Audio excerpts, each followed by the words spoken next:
Bonjour, j'ai choisi le dilemme sur l'intervention de l'État dans l'économie. Je pense que c'est important que l'État intervienne dans l'économie, pas nécessairement de contrôler tous les aspects de celle-ci, mais de pouvoir s'occuper des compagnies et leur donner une coup de main. Si l'État peut faire confiance aux entreprises, ils seront mieux avantagés à recevoir de l'aide dans les situations de crise comme celui qu'on vit maintenant.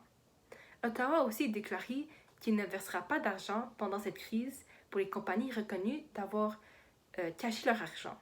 Ceci est un petit peu difficile, comme une majeure partie des entreprises sont en enquête, alors ils sont prises dans le milieu de ces mesures.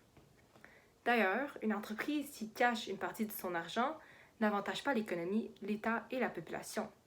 L'argent qu'elle met dans sa poche est un acte égoïste de sa part et ne va même pas bénéficier les travailleurs, mais le conseil d'administration et tous ceux qui sont en position de pouvoir. Bien sûr, Ottawa ne va pas refuser leurs mesures face à la crise aux employés de ces types de compagnies.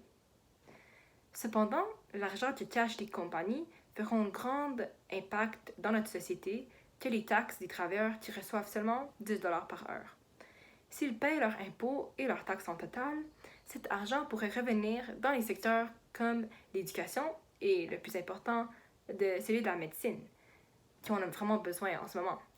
Ça pourrait aider le Québec à combattre la crise de manière plus efficace s'ils avaient l'argent à utiliser dans celle-ci, comme la taxe pour les citoyens a baissé et qui sont aussi compensés dépendant de certaines caractéristiques.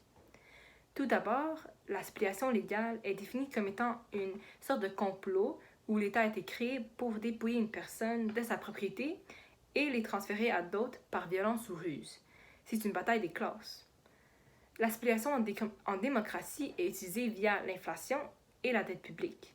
Le Canada, en ce moment, vit une baisse par rapport aux valeurs de sa monnaie pendant quelques années, ce qui fait monter les prix. Vous questionnez si les entreprises réagissent de façon juste à ceci, et je pense que non.